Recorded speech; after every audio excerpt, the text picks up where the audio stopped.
ਅਗਲਾ ਲੇਖ ਹੈ ਹਰਭਜਨ ਮਾਨ। ਚਿੱਟਿਆਂ ਦੰਦਾਂ ਦਾ ਹਾਸਾ। ਹਰਭਜਨ ਮਾਨ ਹੱਸਦਾ, ਉਹਦੇ ਚਿੱਟੇ ਦੰਦ ਲਿਸ਼ਕਣ ਲੱਗਦੇ ਹਨ। ਦੀਵਾਨੀਆਂ ਕੁੜੀਆਂ ਉਹਦੇ ਪਿੱਛੇ ਪਿੱਛੇ ਦੌੜਨ ਲੱਗਦੀਆਂ ਹਨ ਤੇ ਗਾਂ ਗਾਂ ਨੂੰ ਦੌੜਦਾ। ਪਿੱਛੇ ਜੇ ਉਹ ਕੈਨੇਡਾ ਗਾਉਣ ਗਿਆ, ਜਦ ਗਾ ਕੇ ਸਟੇਜ ਤੋਂ ਹੇਠ ਆਇਆ ਤਾਂ ਇੱਕ ਝੱਲੀ ਹੋਈ ਕੁੜੀ ਨੇ ਕਾਹਲੀ ਕਾਹਲੀ ਨਾਲ ਜਾ ਉਹਨੂੰ ਧੌਣੋਂ ਫੜ ਲਿਆ ਤੇ ਉਹਦਾ ਮੱਥਾ ਚੁੰਮਣ ਲੱਗ ਪਈ। ਉਹਦੇ ਨਾਲ ਦੀ ਕੁੜੀ ਨੇ ਫਟਾਫਟ ਫੋਟੋ ਖਿੱਚ ਲਈ। ਜਦ ਹਰਭਜਨ ਨੂੰ ਪਤਾ ਲੱਗਾ ਤਾਂ ਉਹ ਸੋਚਿਆ ਕਹਾਣੀ ਖਰਾਬ ਹੋ ਗਈ ਹੈ, ਕਿਧਰੇ ਫੋਟੋ ਅਖਬਾਰਾਂ 'ਚ ਹੀ ਨਾ ਛਪ ਜਾਏ, ਫੇਰ ਕੀ ਹੋਏਗਾ। ਉਸ ਹੱਸ ਕੇ ਕੈਮਰੇ ਵਾਲੀ ਕੁੜੀ ਨੂੰ ਆਖਿਆ, ਪਲੀਜ਼ ਮੈਂ ਤੁਹਾਡੇ ਤੋਂ ਇੱਕ ਚੀਜ਼ ਮੰਗਦਾ, ਕੀ ਤੁਸੀਂ ਮੈਨੂੰ ਦੇ ਦਿਓਗੇ। ਗਲ 'ਚ ਕੈਮਰਾ ਲਟਕਾਈ ਖੜੀ ਕੁੜੀ ਬੋਲੀ, ਮੇਰੀ ਜਾਨ ਹਾਜ਼ਰ ਹੈ, ਮੰਗ ਕੇ ਤਾਂ ਦੇਖੋ ਸੋਹਣਿਓ। ਹਰਭਜਨ ਹਾਸੇ ਭਰੇ ਤਰਲੇ ਨਾਲ ਬੋਲਿਆ, ਪਲੀਜ਼ ਆਪਣੇ ਕੈਮਰੇ 'ਚੋਂ ਰੀਲ ਹੀ ਕੱਢ ਕੇ ਦੇ ਦਿਓ, ਇੰਨਾ ਹੀ ਬਹੁਤ ਹੈ। ਕੁੜੀ ਨੇ ਝੱਟ ਰੀਲ ਕੱਢੀ, ਉਹਦੇ ਹੱਥ ਫੜਾਈ। ਉਹ ਚਿੱਟਾ ਹਾਸਾ ਬਖੇਰਦਾ ਤੁਰਦਾ ਬਣਿਆ। ਆਥਣ ਹੋ ਰਹੀ ਸੀ। ਹਰਭਜਨ ਆਖਣ ਲੱਗਾ, ਗੁਰਦੁਆਰੇ ਜਾਣਾ, ਮੱਥਾ ਟੇਕਣ ਤੂੰ ਚੱਲੇਗਾ। ਮੈਂ ਆਖਿਆ, ਚੰਗੇ ਕੰਮ ਨੂੰ ਨਾ ਕਾਹਦਾ, ਚਲੋ ਚਲੀਏ। ਤਲਾਅ ਦੀ ਪਰਿਕਰਮਾ ਕਰ ਰਹੇ ਸੀ ਕਿ 7-8 ਕੁੜੀਆਂ ਨੇ ਉਹਨੂੰ ਘੇਰ ਲਿਆ। ਚਾਈਂ ਚਾਈਂ ਉੱਤੋਂ ਆਟੋਗ੍ਰਾਫ ਲੈਣ ਦੀ ਜ਼ਿੱਦ ਕਰਨ ਲੱਗੀਆਂ। ਉਹ ਖਿਸਕਣਾ ਚਾਹਵੇ ਤੇ ਕੁੜੀਆਂ ਚਿੜੀਆਂ ਵਾਕਣ ਚਹਿਕਣ। ਉਹ ਗੁਰਦੁਆਰੇ 'ਚ ਖਲੋਤਾ ਝਿਜਕੇ ਵੀ ਸੰਗਤਾਂ ਨੇ ਆਖਣਾ, ਕੁੜੀਆਂ ਨਾਲ ਗੱਲਾਂ ਮਾਰਨ ਨੂੰ ਇਹੀ ਥਾਂ ਲੱਭੀ ਹੈ। ਇੱਕ ਸਾਂਵਲੀ ਜਿਹੀ ਕੁੜੀ, ਭਾਜੀ ਆਪਣਾ ਫੋਨ ਦੇ ਦਿਓ ਪਲੀਜ਼। ਦਿਓ ਆਪਣਾ ਫੋਨ ਨੰਬਰ। ਹੋਰ ਕੁੜੀ, ਡੀਅਰ ਮਾਨ, ਤੁਸੀਂ ਮੈਨੂੰ ਬੜੇ ਚੰਗੇ ਲੱਗਦੇ ਹੋ ਜਦ ਗਾਉਂਦੇ ਹੋ, ਲਾਲੀ ਲਾਲ ਦੁਪੱਟੇ ਵਾਲੀ। ਇੱਕ ਹੋਰ ਕੁੜੀ, ਤੁਹਾਡੇ ਗੀਤ ਬੜੇ ਚੰਗੇ ਨੇ, ਬੜੇ ਹੀ ਚੰਗੇ, ਬੜੇ ਹੀ ਚੰਗੇ। ਸਾਡੀ ਸਾਰੀ ਫੈਮਿਲੀ ਤੁਹਾਡੀ ਫੈਨ ਹੈ।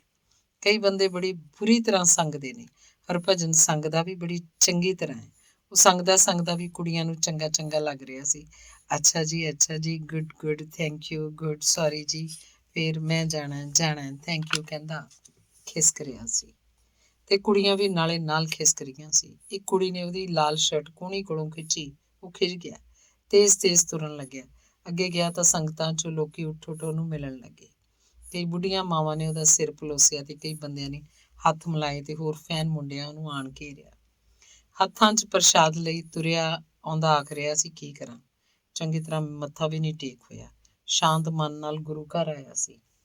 ਸੈਰ ਕਰਦਿਆਂ NIS ਮੋਹਰੇ ਅੱਗਿਓਂ ਆਉਂਦੀ ਕੁੜੀ ਬੋਲੀ, ਮਾਨ ਜੀ ਬੜਾ ਅੱਛਾ ਗੀਤ ਗਾਇਆ ਤੁਸੀਂ, ਗੱਲਾਂ ਗੋਰੀਆਂ ਤੇ ਵਿੱਚ ਟੋਏ, ਅਸੀਂ ਮਰ ਗਏ ਨਹੀਂ ਹੋਏ ਹੋਏ। ਕੁੜੀ ਕੋਲੋਂ ਇਹ ਸੁਣ ਕੇ ਉਹ ਖਿੜਖਿੜ ਹੱਸਣ ਲੱਗਿਆ। ਕੁੜੀ ਅੱਗੇ ਬੋਲੀ, ਤੁਸੀਂ ਕੁੜੀਆਂ ਦੀਆਂ ਗੱਲਾਂ 'ਚ ਤਾਂ ਟੋਏ ਪੈਂਦੇ ਪਰਖਦੇ ਫਿਰਦੇ ਹੋ, ਤੁਹਾਡੀਆਂ ਆਪਣੀਆਂ ਗੱਲਾਂ ਵਿੱਚ ਵੀ ਤੇ ਟੋਏ ਪੈਂਦੇ ਨੇ, ਕੁੜੀਆਂ ਨਾਲੋਂ ਜ਼ਿਆਦਾ ਟੋਏ। ਉਹਨੂੰ ਕੋਈ ਗੱਲ ਨਾ ਔੜੀ, ਹੱਸਦਾ ਰਿਹਾ। ਕੁੜੀ ਆਪਣੀ ਗੱਲ ਆਖ ਕੇ ਅੱਗੇ ਤੁਰ ਗਈ। ਸਾਡੇ ਇੱਕ ਉੱਗੀ ਕਹਾਵਤ ਹੈ ਕਿ ਜਦੋਂ ਇੱਕ ਗੁਰੂ ਨੂੰ ਕਿਸੇ ਨੇ ਪੁੱਛਿਆ ਸੀ, ਗੁਰੂ ਜੀ ਤੁਹਾਡੇ ਚੇਲੇ ਬੜੇ ਹੋ ਗਏ, ਅੱਗੋਂ ਗੁਰੂ ਨੇ ਆਖਿਆ ਸੀ, ਆਪੇ ਭੁੱਖੇ ਮਰਦੇ ਭੱਜ ਜਾਣਗੇ, ਮੈਨੂੰ ਕੋਈ ਚਿੰਤਾ ਨਹੀਂ। ਤੇ ਪੰਜਾਬ ਵਿੱਚ ਵੀ ਕੋਈ ਵੇਲਾ ਸੀ ਜਦ ਸ਼੍ਰੋਮਣੀ ਕਵੀਸ਼ਰ ਕਰਨੈਲ ਸਿੰਘ ਪਾਰਸ ਰਾਮੂਵਾਲੀਆ ਦੇ ਚੇਲੇ ਵੀ ਬੜੇ ਬਣ ਰਹੇ ਸੀ, ਤਾਂ ਕਿਸੇ ਜਾਣੂ ਪਛਾਣੂ ਨੇ ਉਹਨਾਂ ਨੂੰ ਆਖਿਆ ਸੀ, ਬਾਪੂ ਪਾਰਸਾ, ਤੇਰੇ ਚੇਲੇ ਬਾਹਲੇ ਵੱਧ ਗਏ। ਬਾਪੂ ਪਾਰਸ ਨੇ ਆਖਿਆ ਸੀ, ਬਾਹਲਾ ਚੰਗਾ ਹੈ, ਚੇਲੇ ਬਣਾਉਣੇ ਹਰੇਕ ਦੇ ਵੱਸ ਦਾ ਕੰਮ ਨਹੀਂ ਹੁੰਦਾ, ਤੇ ਬਈ ਮੈਨੂੰ ਤਾਂ ਬਾਹਲਾ ਫਖਰ ਹੈ, ਮੇਰੇ ਵੀ ਚੇਲੇ ਬਣ ਰਹੇ ਆ, ਬਣੀ ਜਾਣ। ਇੱਕ ਮੰਚ ਉੱਪਰ ਗਾਉਂਦਿਆਂ ਬਾਪੂ ਪਾਰਸ ਨੇ ਹਿੱਕ ਠੋਕ ਕੇ ਮਾਣ ਨਾਲ ਇਹ ਗੱਲ ਕਹੀ ਸੀ, ਮੇਰਾ ਹੋਣਹਾਰ ਚੇਲਾ ਹਰਭਜਨ ਸਿੰਘ ਮਾਨ, ਖੇਮੂਆਣੀਆਂ ਮੁੰਡਾ, ਜਿਹੜਾ ਗਾਇਕੀ ਦੇ ਖੇਤਰ 'ਚ ਜ਼ੋਰ ਸ਼ੋਰ ਨਾਲ ਗੱਜੂਗਾ, ਪੈਸੇ ਧੇਲੇ ਤੇ ਮਾਣ ਇੱਜ਼ਤ ਨਾਲ ਰੱਜੂਗਾ, ਸੋਹਣਾ ਸੁਨੱਖਾ ਮੁੰਡਾ ਬਣ ਕੇ ਸਜੂਗਾ, ਪਰ ਗਾਇਕੀ ਤੇ ਕਲਾ ਦੇ ਖੇਤਰ 'ਚ ਭੱਜੂਗਾ ਨਹੀਂ ਕਦੇ, ਮੇਰਾ ਹਰਭਜਨ ਸਿੰਘ ਮਾਨ। ਕਿਹਾ ਜਾਂਦਾ ਵੀ ਸਿਆਣੇ ਦਾ ਆਖਿਆ ਔਲੇ ਦਾ ਖਾਧਾ ਬਾਅਦ 'ਚ ਪਤਾ ਲੱਗਦਾ ਹੁੰਦਾ ਹੈ। ਅੱਜ ਬਾਪੂ ਪਾਰਸ ਦੀ ਆਖੀ ਉਪਰੋਕਤ ਗੱਲ ਸੱਚ ਸਾਬਤ ਹੋਈ ਦਿਸਦੀ ਹੈ।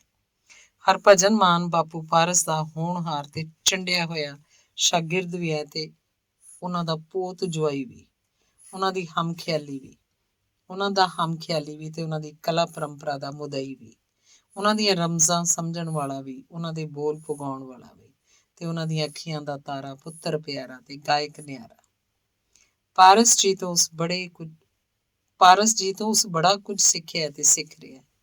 ਜਦੋਂ ਕਰਨੈਲ ਸਿੰਘ ਪਾਰਸ ਰਾਮੂਵਾਲੀਆ ਦਾ ਜੱਥਾ ਆਪਣੀ ਕਵੀਸ਼ਰੀ ਨਾਲ ਪੰਜਾਬ ਦੀਆਂ ਫਿਜ਼ਾਵਾਂ 'ਚ ਰਸ ਘੋਲ ਰਿਹਾ ਸੀ, ਪ੍ਰਸਿੱਧੀ ਸਿਖਰਾਂ ਤੇ ਸੀ, ਪਿੰਡ ਪਿੰਡ ਅਖਾੜੇ ਲੱਗਦੇ, ਹਰਭਜਨ ਦੇ ਪਿੰਡ ਖੇਮੂਆਣੇ ਜਾਂ ਲਾਗੇ ਚਾਗੇ ਵੀ ਕਿਤੇ ਪਾਰਸ ਹੋਰਾਂ ਦਾ ਅਖਾੜਾ ਲੱਗਦਾ ਤੇ ਹਰਭਜਨ ਦੇ ਪਿਤਾ ਸਰਦਾਰ ਹਰਨੇਕ ਸਿੰਘ ਮਾਨ ਉੱਥੇ ਪੁੱਜੇ ਹੁੰਦੇ। ਪਾਰਸ ਜੀ ਹੋਰਾਂ ਨਾਲ ਉਹਨਾਂ ਦੀ ਨੇੜਤਾ ਹੋ ਗਈ। ਫਿਰ ਜਦ ਵੀ ਪਾਰਸ ਜੀ ਉਹਨਾਂ ਦੇ ਇਲਾਕੇ 'ਚ ਗਾਉਣ ਲਈ ਆਉਂਦੇ, ਉਹਨਾਂ ਦੀ ਠਹਿਰ ਇਹਨਾਂ ਦੀ ਹੁੰਦੀ। ਇੱਥੇ ਜਦੋਂ ਉਹ ਰਿਆਜ਼ ਕਰਦੇ ਤਾਂ ਹਰਭਜਨ ਤੇ ਗੁਰਸੇਵਕ ਉਦੋਂ ਕਾਫੀ ਨਿੱਕੇ ਸਨ, ਲਾਗੇ ਆ ਬਹਿੰਦੇ, ਦੇਖਦੇ ਸੁਣਦੇ ਰਹਿੰਦੇ। ਪਾਰਸ ਜੀ ਦੇ ਜਥੇ ਵੱਲੋਂ ਗਾਈਆਂ ਜਾਂਦੀਆਂ ਕਵੀਸ਼ਰੀਆਂ ਦੇ ਕੀਲੇ ਦੋਵੇਂ ਭਰਾ ਉਹਨਾਂ ਦੀਆਂ ਕਵੀਸ਼ਰੀਆਂ ਚੇਤੇ ਕਰ ਕਰ ਆਪੇ ਗਾਉਣ ਲੱਗੇ। ਕਿਉਂ ਫੜੀ ਸਿਪਾਹੀਆਂ ਨੇ ਭੈਣੋ ਇਹ ਹੰਸਾਂ ਦੀ ਜੋੜੀ। ਜਦ ਇਹ ਗਾਉਂਦੇ ਤਾਂ ਪਾਰਸ ਤੇ ਉਹਦੇ ਸਾਥੀ ਰਣਜੀਤ ਸਿੰਘ ਸਿੱਧਵਾਂ, ਚੰਦ ਸਿੰਘ ਜੰਡੀ ਵੀ ਖੁਸ਼ ਹੁੰਦੇ, ਉਤਸ਼ਾਹਤ ਕਰਦੇ, ਹੋਰ ਕਵੀਸ਼ਰੀਆਂ ਜ਼ੁਬਾਨੀ ਯਾਦ ਕਰਨ ਲਈ ਦੇ ਜਾਂਦੇ। ਇੱਕ ਦਿਨ ਜਿਸ ਨੂੰ ਇਹ ਸੁਭਾਗਾ ਮੰਨਦੇ ਹਨ ਆਈ ਗਿਆ। ਪਿਤਾ ਸਰਦਾਰ ਹਰਨੇਕ ਸਿੰਘ ਇਹਨਾਂ ਨੂੰ ਆਪਣੇ ਨਾਲ ਲੈ ਕੇ ਪਾਰਸ ਜੀ ਕੋਲ ਰਾਮੂ ਵਾਲੇ ਆਏ ਤੇ ਆਖਿਆ, ਲੈ ਵੀ ਪਾਰਸਾ, ਅੱਜ ਤੋਂ ਦੋਵੇਂ ਮੁੰਡੇ ਤੇਰੇ ਹਵਾਲੇ ਆ, ਚੇਲੇ ਪਾ ਲੈ ਇਹਨਾਂ ਨੂੰ। ਰਸਮ ਹੋਈ, ਪੱਗਾਂ ਭੇਟ ਕੀਤੀਆਂ ਗਈਆਂ ਤੇ ਗੁਰਦੁਆਰੇ 'ਚ ਅਰਦਾਸ ਕੀਤੀ, ਦੇਗ ਵੰਡੀ ਗਈ। ਹੁਣ ਹਰਭਜਨ ਤੇ ਗੁਰਸੇਵਕ ਨੇੜੇ ਤੇੜੇ ਦੇ ਪਿੰਡਾਂ 'ਚ ਗੁਰਪੁਰਬਾਂ ਤੇ ਲੱਗਦੇ ਦੀਵਾਨਾਂ 'ਚ ਪਿਤਾ ਜੀ ਨਾਲ ਕਵੀਸ਼ਰੀ ਗਾਉਣ ਜਾਂਦੇ। ਜਦ ਰਲ ਕੇ ਦੋਵੇਂ ਬੋਲ ਚੁੱਕਦੇ ਤਾਂ ਲੋਕੀ ਰੁਪਈਏ ਦੇ ਕੇ ਹੌਸਲਾ ਅਫਜ਼ਾਈ ਕਰਦੇ। ਨਿੱਕੇ ਨਿੱਕੇ ਗਾਉਂਦੇ ਮੁੰਡੇ ਹਰੇਕ ਦਾ ਮਨ ਮੋਹਦੇ ਸਨ। ਲੋਕ ਹਰਨੇਕ ਸਿੰਘ ਨੂੰ ਵਧਾਈਆਂ ਦਿੰਦੇ, ਬਈ ਹਰਨੇਕ ਸਿੰਘ ਚੰਗਾ ਗਾਉਂਦੇ ਆ ਤੇਰੇ ਮੁੰਡੇ, ਪਾਰਸ ਦੇ ਚੇਲੇ ਪਾਤੇ, ਉਹ ਤਾਂ ਚੰਡ ਕੇ ਪਾਰਸ ਹੀ ਬਣਾ ਦੂ। 1977 ਚ ਹਰਭਜਨ ਦੀ ਮਾਤਾ ਸ਼੍ਰੀਮਤੀ ਦਲੀਪ ਕੌਰ ਸਦੀਵੀ ਵਿਛੋੜਾ ਦੇ ਗਈ। ਉਦੋਂ ਤੱਕ ਇਹਨਾਂ ਦੀ ਵੱਡੀ ਭੈਣ ਸੁਰਿੰਦਰ ਕੌਰ ਕੈਨੇਡਾ ਜਾ ਕੇ ਵਸ ਚੁੱਕੀ ਸੀ ਤੇ ਥੋੜੇ ਸਮੇਂ ਮਗਰੋਂ ਹੀ ਉਹਨੇ ਪਰਿਵਾਰਕ ਕੇਸ ਦੇ ਬੇਸ ਤੇ ਇਹਨਾਂ ਨੂੰ ਵੀ ਉੱਧਰ ਸੱਦ ਲਿਆ ਤੇ ਉੱਥੇ ਪੜ੍ਹਨੇ ਪਾਤੇ।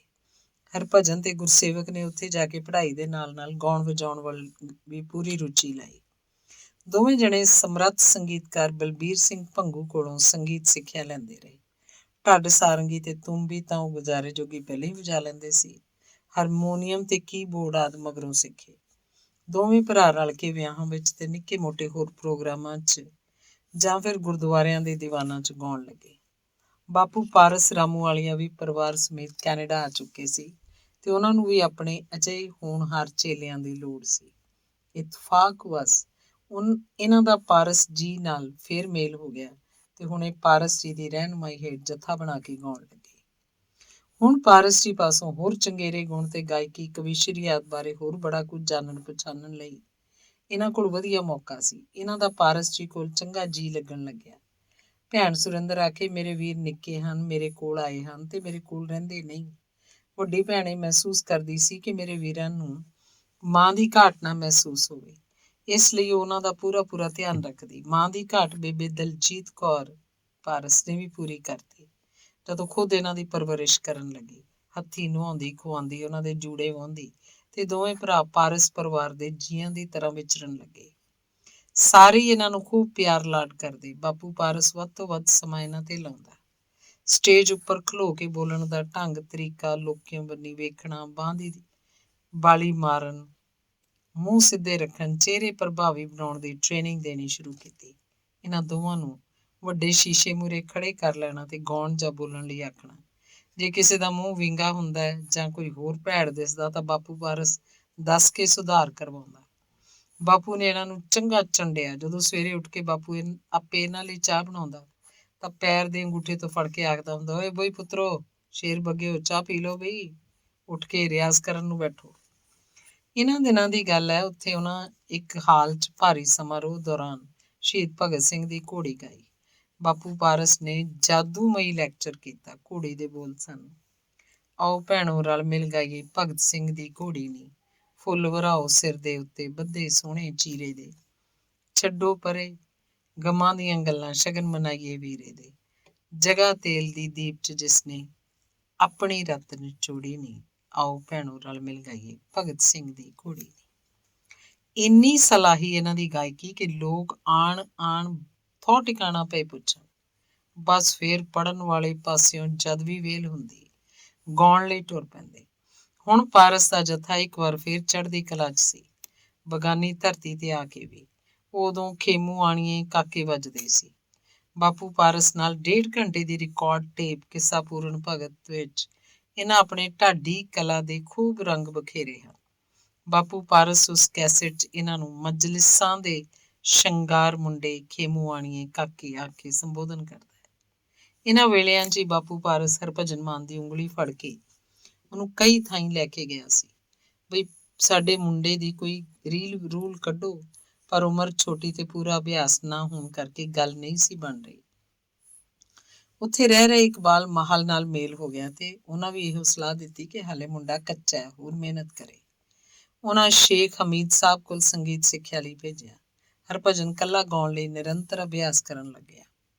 ਬਾਪੂ ਪਾਰਸ ਕੋਲੋਂ ਗੀਤ ਲੈ ਕੇ ਤਿਆਰ ਕਰਦਾ। ਮਾਲ ਦੇ ਸਹਿਯੋਗ ਸਦਕਾ ਸਿੱਟੇ ਵਜੋਂ ਕੈਸੇਟ ਇਸ਼ਕ ਦੇ ਮਾਮਲੇ ਹੋਣ ਚਾਹੀ।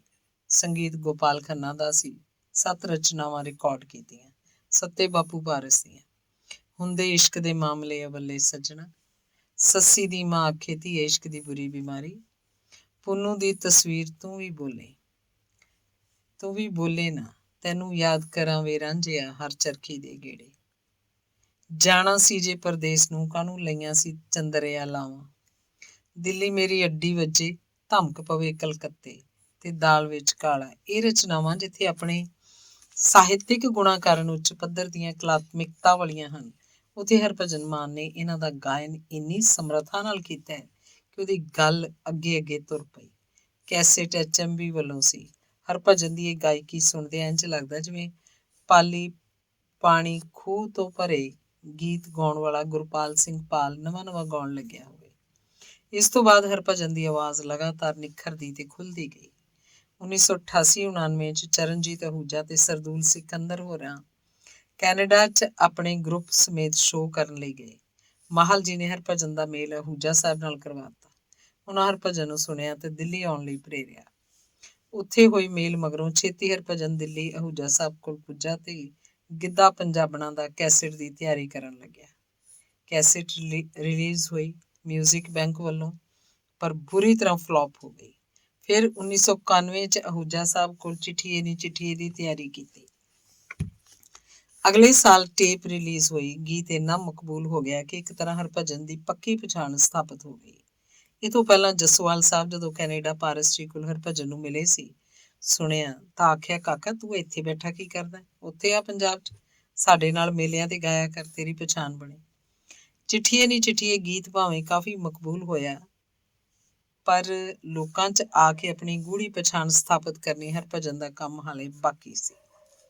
ਉਸ ਵੇਲੇ ਦੂਰਦਰਸ਼ਨ ਤੋਂ ਪੇਸ਼ ਹੁੰਦੇ ਚਰਚਿਤ ਪ੍ਰੋਗਰਾਮ ਸ਼ਾਮ ਸੰਧੂਰੀ 'ਚ ਪ੍ਰੋਗਰਾਮ ਦੇ ਪ੍ਰੋਡਿਊਸਰ ਡਾਕਟਰ ਲਖਵਿੰਦਰ ਜੌਹਲ ਦੀ ਸਹਾਇਤਾ ਨਾਲ ਗੀਤ ਟੈਲੀਕਾਸਟ ਹੋਇਆ। ਦਾਦੀਆਂ ਤੇ ਮਾਵਾਂ ਗੱਲਾਂ ਕਰਨ ਲੱਗੀਆਂ, ਨੀ ਮੁੰਡਾ ਬਾਹਲਾ ਵਧੀਆ ਗਾਉਂਦਾ ਹੈ, ਵੈਰਾਗ ਦਾ ਗੀਤ ਕੁੜੇ, ਨੀ ਮੇਰੀਆਂ ਅੱਖਾਂ 'ਚ ਤਾਂ ਹਿੰਜੂ ਆ ਗਏ, ਸੱਚ ਦੱਸਾਂ ਐਂ ਗਾਉਂਦਾ ਨਹੀਂ, ਦਿਲ ਨੂੰ ਧੂ ਜਿਹੀ ਪੈਂਦੀ ਜਾਂਦੀ ਹੈ। ਮਾਂ ਵੱਲੋਂ ਆਪਣੇ ਪਰਦੇਸੀ ਪੁੱਤਰ ਨੂੰ ਦਰਦ ਭਰਿਆ ਲਿਖਿਆ ਖੱਤ ਸਾਡੀਆਂ ਆਰਥਿਕ ਹਾਲਤਾਂ, ਥੋੜ੍ਹਾ ਔਕੜਾ ਮਾਂ ਪੁੱਤ ਭੈਣ ਭਰਾ ਤੇ ਬਾਪੂ ਦਾ ਪਿਆਰ ਵੀ ਦਰਸਾਉਂਦਾ ਸੀ ਤੇ ਮਾਂ ਦੇ ਭੋਲੇ ਭਾਲੇ ਸਿੱਧੇ ਜਜ਼ਬਾਤ ਵੀ ਪੇਸ਼ ਕਰਨ ਵਾਲਾ ਸੀ। ਸੋ ਸੁਭਾਵਕ ਹੈ ਕਿ ਹਰ ਸੂਝਵਾਨ ਦਿਲ ਨੂੰ ਗੀਤ ਭਾ ਗਿਆ। ਕੈਨੇਡਾ ਤੋਂ ਕਿਸੇ ਬੰਦੇ ਦਾ ਹਰਭਜਨ ਨੂੰ ਫੋਨ ਆਇਆ। ਉਸ ਦੱਸਿਆ, ਮੈਂ ਤੁਹਾਡੇ ਗੀਤ ਚਿੱਠੀਏ ਨੀ ਚਿੱਠੀਏ ਤੋਂ ਬਹੁਤ ਪ੍ਰਭਾਵਿਤ ਹੋਇਆ। ਮੇਰੀ ਮਾਂ ਦਾ ਮੇਰੇ ਨਾਲ 5-7 ਸਾਲ ਤੋਂ ਝਗੜਾ ਪਿਆ ਹੋਇਆ ਸੀ। ਬੋਲ ਚਾਲ ਬੰਦ ਸੀ। ਮਾਂ ਇੰਗਲੈਂਡ ਰਹਿੰਦੀ ਹੈ। ਗੀਤ ਸੁਣ ਕੇ ਝੱਟ ਹੀ ਮੈਂ ਆਪਣੀ ਮਾਂ ਨੂੰ ਇੰਗਲੈਂਡ ਫੋਨ ਕੀਤਾ ਤੇ ਆਖਿਆ, ਮਾਂ ਮੈਂ ਤੇਰੀ ਟਿਕਟ ਭੇਜ ਰਿਹਾ, ਤੂੰ ਜਿੰਨੀ ਜਲਦੀ ਹੋ ਸਕਦਾ ਮੇਰੇ ਕੋਲ ਇੱਥੇ ਆ ਜਾ। ਮੈਨੂੰ ਮਾਫ਼ ਕਰ ਦੇ ਮੇਰੀ ਮਾਂ, ਮੈਥੋਂ ਵਧੀਕੀ ਹੋ ਗਈ। ਹਰਭਜਨ ਮਾਨ ਦੇ ਗੀਤ ਨੇ ਮੈਨੂੰ ਸਿੱਧੇ ਰਸਤੇ ਤੇ ਪਾਇਆ। ਹੁਣ ਪਿਛਲੀਆਂ ਭੁੱਲ ਜਾਈਏ। ਫਿਰ ਥੋੜੇ ਸਮੇਂ ਮਗਰੋਂ ਮਾਂ ਮੇਰੇ ਕੋਲ ਆ ਗਈ। ਹੁਣ ਅਸੀਂ ਰੰਗੀ ਵਸਦੇ ਹਾਂ, ਇਹ ਤੁਹਾਡੇ ਗੀਤ ਦੀ ਬਦੌਲਤ ਹੀ ਹੈ। ਲੋਕਾਂ ਪਾਸੋਂ ਇੰਨਾ ਭਰਪੂਰ ਹੁੰਗਾਰਾ ਤੇ ਇਹੋ ਜਿਹੀਆਂ ਗੱਲਾਂ ਸੁਣ ਕੇ ਹਰਭਜਨ ਮਾਨ ਹੋਰ ਹੌਸਲੇ ਤੇ ਉਤਸ਼ਾਹ 'ਚ ਹੁੰਦਾ ਗਿਆ। ਚਿੱਠੀਏ ਨੀ ਚਿੱਠੀਏ ਗੀਤ ਦੇ ਲੇਖਕ ਦਵਿੰਦਰ ਖੰਨੇਵਾਲਾ ਦੇ ਨਾਮ ਨੂੰ ਹੋਰ ਵੀ ਚਾਰ ਚੰਨ ਲੱਗ ਗਏ। 1993 ਚ ਹਰਭਜਨ ਪਹਿਲੀ ਵਾਰੀ ਪ੍ਰੋਫੈਸਰ ਮੋਹਨ ਸਿੰਘ ਮੇਲੇ ਉੱਤੇ ਗਾਉਣ ਲਈ ਆਇਆ। ਉਹ ਆਪਣੀ ਸਾਜ਼ੀ ਵੀ ਨਹੀਂ ਸੀ ਲਿਆਇਆ। ਉੱਥੋਂ ਕਿਹੜਾ ਸਾਜ਼ੀਆਂ ਲਈ ਪੈਸੇ ਮਿਲਦੇ ਸੀ, ਤੇ ਕੈਨੇਡਾ ਤੋਂ ਨਵਾਂ ਇੱਧਰ ਆਇਆ ਹੋਣ ਕਰਕੇ ਸ਼ਾਇਦ ਉਹ ਪੰਜਾਬ ਦੇ ਕਲਾਕਾਰਾਂ ਨੂੰ ਵੀ ਬਹੁਤਾ ਨੇੜਿਓਂ ਨਹੀਂ ਸੀ ਜਾਣਦਾ। ਉਹਨੇ ਸੋਚ ਰੱਖਿਆ ਸੀ ਗੀਤ ਤਾਂ 2-3 ਹੀ ਗਾਉਣੇ ਐ, ਉੱਥੇ ਕਿਸੇ ਗਾਇਕ ਦੇ ਸਾਜ਼ੀ ਸਾਜ਼ ਵਜਾ ਦੇਣਗੇ। ਜਦੋਂ ਹਰਭਜਨ ਗਾਉਣ ਲੱਗਿਆ ਤਾਂ ਉਸ ਗਾਇਕ ਨੇ, ਜੋ ਪਹਿਲਾਂ ਗਾ ਕੇ ਹਟਿਆ ਸੀ, ਆਪਣੇ ਸਾਜ਼ੀਆਂ ਨੂੰ ਇਸ਼ਾਰਾ ਕਰਤਾ ਕਿ ਸਾਜ਼ ਨਹੀਂ ਵਜਾਉਣੇ। ਜੱਸੋਵਾਲ ਬੁੱਢੇ ਕਮਲੇ ਵਾਂਗ ਰੌਲਾ ਪਾਉਣ ਲੱਗਿਆ, ਓਏ ਕਾਕਾ ਓਏ ਰਹਿਣ ਦੇ ਸਾਜ਼ਾਂ ਨੂੰ, ਓਏ ਤੂੰ ਹੀ ਚੱਕ ਦੇ, ਗਾ ਗਾ ਗਾ ਗਾ ਦੇ, ਉਹੀ ਗਾ ਦੇ, ਗੋਲੀ ਮਾਰ ਸਾਜ਼ਾਂ ਨੂੰ, ਉਹੀ ਗਾ ਦੇ। ਹਰਭਜਨ ਨੇ ਬਿਨਾਂ ਕਿਸੇ ਸਾਜ਼ ਦੇ ਗੀਤ ਗਾਏ। ਚਿੱਠੀਏ ਨੀ ਚਿੱਠੀਏ, ਜਗ ਜੰਕਸ਼ਨ ਰੇਲਾਂ ਦਾ ਗੱਡੀ ਇੱਕ ਆਵੇ ਇੱਕ ਜਾਵੇ, ਤੋਤਿਆਂ ਨੂੰ ਬਾਗ ਬੜੇ ਨਿੰਮ ਦਾ ਮਾਣ ਕਰੀ ਨਾ ਹੀਰੇ। ਅਜਿਹੇ ਗੀਤ ਗਾਏ ਕਿ ਲੋਕ ਉਹਨੂੰ ਹਟਣ ਹੀ ਨਾ ਦੇਣ। ਨਾਲ ਗੁਰਸੇਵਕ ਵੀ ਸਾਥ ਦੇ ਰਿਹਾ ਸੀ। ਇਸ ਮੇਲੇ ਤੋਂ ਬਾਅਦ ਉਹ ਮੋਹਨ ਸਿੰਘ ਦੇ ਕਈ ਮੇਲਿਆਂ ਉੱਤੇ ਹਰ ਵਰ੍ਹੇ ਗਾਉਂਦਾ ਰਿਹਾ ਤੇ ਜੱਸੋਵਾਲ ਨਾਲ ਪੰਜਾਬ ਭਰ ਦੇ ਵੱਡੇ ਵੱਡੇ ਸੱਭਿਆਚਾਰਕ ਮੇਲਿਆਂ ਤੇ ਗਾਉਣ ਗਿਆ। ਇਉਂ ਨੂੰ ਵਿਆਹਾਂ ਸ਼ਾਦੀਆਂ ਤੇ ਹੋਰ ਪ੍ਰੋਗਰਾਮ ਮਿਲਣ ਲੱਗੇ। ਉਸ ਪੱਕਾ ਇਰਾਦਾ ਹੀ ਪੰਜਾਬ ਰਹਿਣ ਦਾ ਬਣਾ ਲਿਆ। ਪਟਿਆਲੇ ਜ਼ਿੰਦਗੀ ਦਾ ਅਹਿਮ ਤੇ ਸ਼ੁਭ ਕਾਰਜ ਵਿਆਹ 1991 ਚ ਬਾਪੂ ਪਾਰਸ ਦੀ ਹੋਣਹਾਰ ਪੋਤਰੀ ਹਰਮਨਦੀਪ ਕੌਰ ਪੁੱਤਰੀ ਸਰਦਾਰ ਹਰਚਰਨ ਸਿੰਘ ਗਿੱਲ ਕੈਨੇਡਾ ਨਾਲ ਪੂਰਨ ਗੁਰਮਰਿਆਦਾ ਅਨੁਸਾਰ ਹੋ ਚੁੱਕਾ ਸੀ ਤੇ ਹਰਮਨਦੀਪ ਹਰਭਜਨ ਲਈ ਉਹਦੇ ਇਸ ਖੇਤਰ 'ਚ ਕੇਵਲ ਪ੍ਰੇਰਨਾਦਾਇਕ ਹੀ ਨਹੀਂ ਸਗੋਂ ਵੱਡਾ ਆਸਰਾ ਬਣ ਕੇ ਉਤਸ਼ਾਹਿਤ ਕਰ ਰਹੀ ਸੀ। ਉਹਨੂੰ ਕਦੀ ਨਿਰਾਸ਼ ਨਹੀਂ ਵੇਖ ਸਕਦੀ। ਬੱਚੇ ਬੇਟਾ ਅਵਕਾਸ਼, ਬੇਟੀ ਸਾਹਿਰ ਹੈ। ਜਗ ਜਿਉਂਦਿਆਂ ਦੇ ਮੇਲੇ ਗੀਤ ਤਾਂ ਇੰਨਾ ਚਰਚਿਤ ਤੇ ਹਰਮਨ ਪਿਆਰਾ ਹੈ ਕਿ ਬੱਸਾਂ, ਟਰੱਕਾਂ, ਟਰਾਲੀਆਂ, ਟੈਂਪੂਆਂ, ਟੈਕਸੀਆਂ ਦੇ ਅੱਗੇ ਪਿੱਛੇ ਜਗ ਜਿਉਂਦਿਆਂ ਦੇ ਮੇਲੇ ਉਕਰਿਆ ਅੱਜ ਵੀ ਪੜ ਸਕਦੇ ਹਾਂ।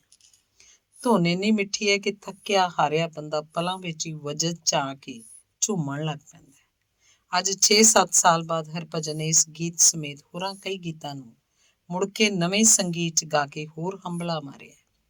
ਓਏ ਹੋਏ ਕੈਸੇਟ ਤੋਂ ਹਰਭਜਨ ਮਾਨ ਦੀ ਪਛਾਣ ਅੰਤਰਰਾਸ਼ਟਰੀ ਪੱਧਰ ਉੱਤੇ ਤੇ ਦੇਸ਼ਾਂ ਵਿਦੇਸ਼ਾਂ 'ਚ ਪੱਕੀ ਹੁੰਦੀ ਹੈ। ਲਾਲਾ ਲਾਲਾ ਲਾਲਾ ਵਿੱਚ ਮਿਰਜ਼ਾ ਦਾ ਗਾਇਨ ਤੇ ਉਹਦੀ ਵੀਡੀਓ ਫਿਲਮਾਂਕਣ ਉਹਨੂੰ ਗੈਰ ਪੰਜਾਬੀ ਹਲਕਿਆਂ ਵਿੱਚ ਵੀ ਪ੍ਰਵਾਨਗੀ ਦਿਵਾਉਂਦਾ ਹੈ। ਅੱਜ ਹਰਭਜਨ ਮਾਨ ਦਾ ਸ਼ੁਮਾਰ ਪੰਜਾਬ ਦੇ ਗਿਣਵੇਂ ਚੋਣਵੇਂ 5-6 ਚਰਚਿਤ ਤੇ ਸਟਾਰ ਗਾਇਕਾਂ 'ਚ ਹੈ। ਉਹਦੀਆਂ ਕੁੱਲ ਕੈਸੇਟਾਂ ਹੁਣ ਤੱਕ 11 ਹਨ। ਪਾਪਾ ਦ ਗ੍ਰੇਟ ਫਿਲਮ 'ਚ ਤੌਬਾ ਯੇ ਮਤਵਾਲੀ ਚਾਲ ਗੀਤ ਉਹਦਾ ਦਾਇਰਾ ਹੋਰ ਵੱਡਾ ਕਰ ਗਿਆ। ਨੱਚਣ ਟੱਪਣ ਵਾਲੇ ਗੀਤਾਂ ਤੋਂ ਬਿਨਾਂ ਉਹਦੇ ਗਾਏ ਗੰਭੀਰ ਤੇ ਸੰਜੀਦਾ ਗੀਤਾਂ ਦੀ ਵੀ ਇੱਥੇ ਗੱਲ ਕਰਨੀ ਬਣਦੀ ਹੈ। ਚਿੱਠੀਏ ਨੀ ਚਿੱਠੀਏ ਗੀਤ ਦੇ ਜਵਾਬ 'ਚ ਪੁੱਤਰ ਦਾ ਮਾਂ ਵੱਲ ਖਤ, ਚਿੱਠੀ ਤੇਰੀ ਆਈ ਦਿਲ ਪੜ੍ਹ ਕੇ ਉਦਾਸ ਹੋਇਆ, ਲਿਖਿਆ ਸੀ। ਲੱਗਦਾ ਨਹੀਂ ਜੀ ਨੀ ਮਾਂ ਲੋਕ ਵੇਦਨਾ ਦੀ ਯਥਾਰਥਕ ਤਸਵੀਰ ਹੈ। ਇਸ 'ਚ ਮਾੜੀਆਂ ਆਰਥਿਕ ਸਥਿਤੀਆਂ, ਮਜਬੂਰੀਆਂ, ਹੇਰਵੇ, ਤੜਫ ਤੇ ਗੂੜੇ ਸਮਾਜੀ ਪਵਿੱਤਰ ਰਿਸ਼ਤਿਆਂ ਦਾ ਰੰਗ ਵੀ ਝਲਕਦਾ ਹੈ। ਗੰਭੀਰ ਗੀਤਾਂ ਦੇ ਗਾਇਨ ਸਮੇਂ ਵੀ ਸਾਦਾਪਣ ਕਾਇਮ ਰੱਖਣਾ ਹਰਭਜਨ ਦੀ ਵਿਲੱਖਣਤਾ ਹੈ। ਬਾਬਲ ਮੇਰੀਆਂ ਗੁੱਡੀਆਂ ਤੇਰੇ ਘਰ ਰਹਿ ਗਈਆਂ ਗੀਤ ਭਾਵੁਕਤਾ ਦੀ ਸਿਖਰ ਹੈ। ਬਾਬਲ ਦੇ ਘਰ ਗੁੱਡੀਆਂ ਭੁੱਲ ਜਾਣ ਦਾ ਵੀ ਯੋਗ ਬਿਆਨਣਾ। ਜਿੱਥੇ ਗੀਤਕਾਰ ਦੀ ਕਲਮ ਦਾ ਕਮਾਲ ਹੈ ਉੱਥੇ ਗਾਇਕ ਵੱਲੋਂ ਰੂਹ ਨਾਲ ਕੀਤੀ ਗਈ ਪੇਸ਼ਕਾਰੀ ਇੱਕ ਵਿਲੱਖਣ ਮਿਸਾਲ ਕਾਇਮ ਕਰਦੀ ਹੈ। ਸੁਣ ਤੇਰੀ ਲਾਡਲੀ ਦੀ ਬਾਬਲਾ ਪੁਕਾਰਵੇ, ਦਾਜ ਪਿੱਛੇ ਦੇਣਾ ਮੈਨੂੰ ਲੋਭੀਆਂ ਨੇ ਮਾਰਵੇ। ਸਾਡੀ ਆਰਤੀ ਉਤਾਰ ਚੁੱਕੇ ਹੋਵੋਗੇ ਜਦੋਂ ਨੂੰ ਅਸੀਂ ਪਰਤਾਂਗੇ। ਸਾਡੀ ਕੱਖਾਂ ਦੀ ਕੁੱਲੀ ਨੂੰ ਅੱਗ ਲਾ ਕੇ ਕਿੱਥੇ ਗਈਆਂ ਮਾਂ ਸਾਡੇ ਹਿੱਸੇ ਦੀਆਂ ਲੋਰੀਆਂ। ਅੱਖੀਆਂ ਦਾ ਸਾਵਣ ਪਾਉਂਦਾ ਵੈਣ ਆਵੇ ਮਾਹੀ ਤੈਨੂੰ ਦਿਲ 'ਚ ਵਸਾ ਕੇ। ਗੀਤ ਉਹਦੀ ਗੰਭੀਰ ਗਾਇਕੀ ਦੇ ਸੁੰਦਰ ਨਮੂਨੇ ਦੇ ਪੱਕੇ ਪ੍ਰਮਾਣ ਹਨ। ਮਾਂ ਦੇ ਵਿਛੋੜੇ ਦਾ ਦਰਦ ਹਰਭਜਨ ਨੇ ਆਪਣੇ ਤਨ ਤੇ ਹੰਢਾਇਆ ਜਦੋਂ ਗਾ ਰਿਹਾ ਹੁੰਦਾ ਹੈ। ਕਿੱਥੇ ਗਈਆਂ ਮਾਂ ਸਾਡੇ ਹਿੱਸੇ ਦੀਆਂ ਲੋਰੀਆਂ, ਸਿਵਿਆਂ 'ਚੋਂ ਕਿਵੇਂ ਤੇਰੀ ਖਾਕ ਨੂੰ ਪਛਾਣੀਏ। ਕਦੋਂ ਤੋਂ ਸਦਾ ਦੀ ਨੀਂਦੇ ਸੁੱਤੀਏ ਨਿਮਾਣੀਏ। ਕਿਹੀ ਸੁਨਸਾਨ 'ਚ ਸੁੰਨੇ ਸ਼ਮਸ਼ਾਨ ਵਿੱਚ ਕਿਹੀ ਜਗ੍ਹਾ ਲੱਭੀ ਤੈਨੂੰ ਰੱਬ ਦੇ ਜਹਾਨ ਵਿੱਚ। ਹੰਝੂ ਵੀ ਨਾ ਭੇਂਟ ਹੋਏ ਹੋਈਆਂ ਅੱਖਾਂ ਕੋਰੀਆਂ, ਕਿੱਥੇ ਗਈਆਂ ਮਾਂ ਸਾਡੇ ਹਿੱਸੇ ਦੀਆਂ ਲੋਰੀਆਂ। ਤਾਂ ਸਰੋਤੇ ਦੇ ਕਾਲਜੇ ਹੌਲ ਹੀ ਨਹੀਂ ਪੈਂਦੇ ਸਗੋਂ ਹਰਭਜਨ ਦੇ ਆਪਣੇ ਕਾਲਜੇ ਵੀ ਹੌਲ ਪੈਂਦੇ ਹੈ। ਬੜੀ ਵਾਰੀ ਇਹ ਗੀਤ ਗਾਉਂਦਿਆਂ ਉਹਨੂੰ ਬਦੋ ਬਦੀ ਭਾਵੁਕ ਹੋਣਾ ਪਿਆ। ਅਥਰੂ ਆਪ ਮੁਹਾਰੇ ਵਹਿ ਤੁਰੇ ਹਨ।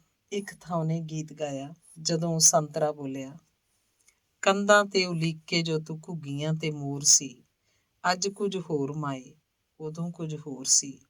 ਚੁੱਲ੍ਹੇ ਦੇ ਗਿਰਦੇ ਬਹਿਣਾ ਆਪਸ 'ਚ ਲੜਦੇ ਰਹਿਣਾ, ਛੋਟੀ ਜੀ ਘੁਰਕੀ ਦੇਣੀ ਹੋਰ ਤੂੰ ਕੁਛ ਨਾ ਕਹਿਣਾ। ਮਿੱਟੀ ਦੀ ਕੰਧੋਲੀ ਤੇ ਕੰਧੋਲੀ ਵਿੱਚ ਮੋਰੀਆਂ, ਕਿੱਥੇ ਗਈਆਂ ਮਾਂ ਸਾਡੇ ਹਿੱਸੇ ਦੀਆਂ ਲੋਰੀਆਂ। ਤਾਂ ਸਰੋਤਿਆਂ 'ਚ ਬੈਠਿਆ ਇੱਕ ਮੁੰਡਾ ਧਾਈ ਮਾਰਨ ਲੱਗਿਆ। ਸੱਚਮੁੱਚ ਹੀ ਉਸ ਮੁੰਡੇ ਦੀ ਮਾਂ ਉਹਨੂੰ ਨਿੱਕੀ ਉਮਰੇ ਵਿਛੋੜਾ ਦੇ ਕੇ ਟੁਰ ਗਈ ਸੀ। ਉਸ ਮੁੰਡੇ ਨੇ ਰੋ ਰੋ ਕੇ ਦੁਖੀ ਦਿਲ ਨਾਲ ਹਰਭਜਨ ਨੂੰ ਆਪਣੀ ਵਿੱਥਿਆ ਖੱਤ 'ਚ ਲਿਖ ਕੇ ਭੇਜੀ। ਜਦ ਹਰਭਜਨ ਖੁਦ ਉਸ ਮੁੰਡੇ ਨੂੰ ਜਵਾਬੀ ਖੱਤ ਲਿਖ ਰਿਹਾ ਸੀ ਤਾਂ ਉਹਦੀਆਂ ਅੱਖਾਂ ਵਿਚਲੇ ਹੰਝੂ ਉਹਦਾ ਆਪਣਾ ਦਰਦ ਬਿਆਨ ਕਰ ਰਹੇ ਸੀ। ਪਰੰਪਰਾਗਤ ਲੋਕ ਗਥਾਵਾਂ ਤੇ ਲੋਕ ਕਲੀਆਂ ਗਾਉਣ 'ਚ ਉਹਦਾ ਰੰਗ ਆਪਣਾ ਹੀ ਹੈ।